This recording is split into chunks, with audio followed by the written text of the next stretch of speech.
কালনায় Trinamool BJP সংঘর্ষ। কালনার বাগনাপাড়ায় Trinamool BJP রীতিমতো হাতাহাতি। আর এই ঘটনায় তৃণমূল বিজেপির সংঘর্ষে আহত হয়েছেন 9 জন।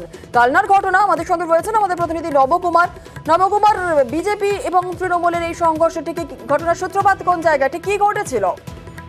দেখো জনেলা, কালনা বাগনাপাড়া ফরিংগাছি এলাকার তৃণমূল বিজেপি সংঘর্ষে 9 জন আহত হয়েছে এবং কালনা হসপিটালে চিকিৎসা করার গতকাল সন্ধ্যাবেলায় এই আক্রান্তদের দেখতে কালনা হসপিটালে উপস্থিত হয় বর্ধমান পূর্ব লোকসভা কেন্দ্রে বিজেপি প্রার্থী অসীম সরকার। অ্যাকচুয়ালি সূত্রপাত হয়েছে ফরিংগাছি এলাকায় একটা ন্যাকড়া চণ্ডী মাতার পুজো, পরের দিন মেলা চলছিল। সেই সময় তৃণমূলের বেশ কয়েকজন লোক এলাকা দিয়ে যাচ্ছিল এবং তৃণমূলের লোকদেরকে দাঁড় করিয়ে সেখানে তারা বলে, বিজেপি কর্মীরা বলে যে এখানে জয় শ্রীরামের স্লোগান দিতে হবে, না হলে তারপরে মারধর করা হবে। এবং তারা জোরপূর্বক তাদের চড়াও হয় এবং তাদেরকে মারধর করে এবং তারা জয় শ্রীরামের স্লোগান না দেওয়াতে।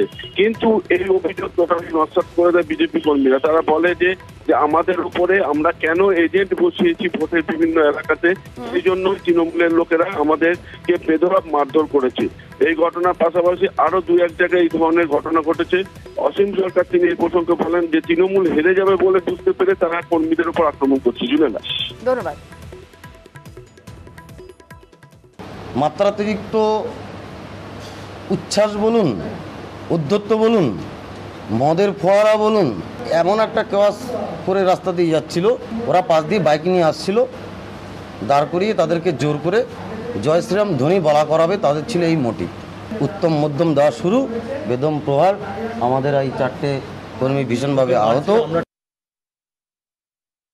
একেবারে মিথ্যা কথা যেগুলো এরা বলছে জয় শ্রীরাম, তোমাকে কেন জোর করে জয় শ্রীরাম বলাবে?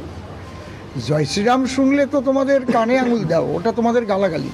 আমি এই বিষয়ে এক্ষুনি থানায় তো আমরা এফআইআর করবই, তারপর যিনি অবজারভার রয়েছেন, পুলিশ অবজারভার, আমি তার কাছেও কমপ্লেন করব।